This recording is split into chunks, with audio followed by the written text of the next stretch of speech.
Hello and welcome back to your own channel Indian Defense Analysis, where we bring to you all the latest development happening in the defense sector.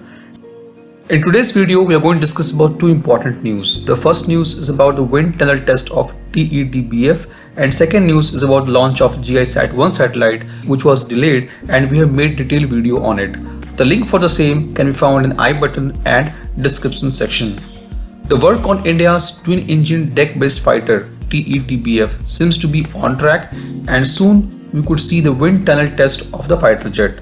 The TEDBF is being developed to replace Russian-origin MiG-29Ks currently being operated from Indian Navy's aircraft carriers INS Vikramaditya. The Aeronautical Development Agency (ADA) has been working on the inputs from the Navy and worked out two configurations which satisfies most of the requirements of Indian Navy. These are Delta-Canard and Trapezoidal with tail. While both these configurations satisfies most of the requirements put forward by Indian Navy, the Delta-Canard configuration of the deck-based fighter will undergo low-speed wind tunnel testing soon.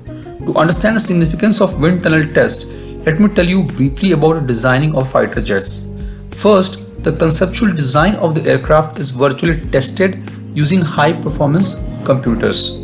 The data is collected corresponding to aerodynamic performance of various features of the aircraft. With the help of this data, a concept jet for the wind tunnel test is created. The wind tunnel test is the key to refine and finalize the design of the fighter jet. The experience gained and technology developed by ADA in the navalization of LCA will flow into the TEDBF program. The fighter, currently in the initial stage of design and development, would have ability to carry weapons payload of 9 tons. As dedicated deck-based fighter, it will feature folding wings to save space. The twin-engine fighter has been designed for INS Vikramaditya and India's first indigenous aircraft, INS Vikrant or IAC-1, which is likely to be handed over to Navy sometime this year. TEDBF has been optimized for short takeoff but arrested recovery stow bar system, which is used for the launch and recovery of aircraft from the deck of INS Vikramaditya and will also be used in IAC-1 or INS Vikrant. The TEDBF will be equipped with large number of indigenous sensors and weapons. According to ADA, the fighter will have an improved version of homegrown Uttam active electronically scanned array radar developed by Electronics and Radar Development Establishment of DRDO. The advanced version of India's first air-to-air missile, Astra, will also be integrated with TEDBF. The TEDBF should be ready by 2026. Our second update is related to the launch of GISAT-1 satellite. The Geo-Imaging Satellite or GISAT-1 is Indian imaging satellite class for geostationary orbit with a high temporal resolution meant for providing near real-time imaging with fast revisit capability and real-time monitoring. The satellite is very important for Indian military as it will greatly boost the surveillance capability across the Indian subcontinent along with Indochina and India-Pakistan borders. ISRO has earlier revised the launch schedule of Geo-Imaging Satellite GISAT-1 on board GSLV F-10 rocket following a minor issue with the spacecraft.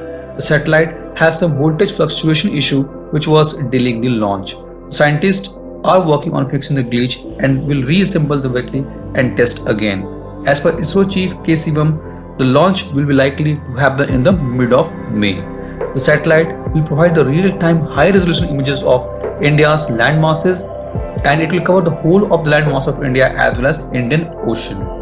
Under the cloud-free conditions, GISAT-1 will send images at frequent intervals, which is selected field imagery in every 5 minutes and entire Indian landmass image every 30 minutes at 4-meter spatial resolution. The coverage, range, resolution and time interval of the images sent by GISAT-1 satellites will be faster and better than Navig. With the help of GISAT-1, it will be impossible for any neighboring country to intrude Indian land masses or even plan for attack. With the help of GISAT-1, national security forces can continuously monitor the Indian landmass and oceans. This is the main reason why they call it eyes in the sky. This was today's update. Please let us know what is your views about these in comment section. Feel free to post your comments and suggestions about any topic related to defense sector on which you want to hear from us. With this, I would like to say goodbye and Jai Hind friends. Please like and subscribe our video if you have not done already. We will be soon back with more interesting and amazing development happening in defense sector.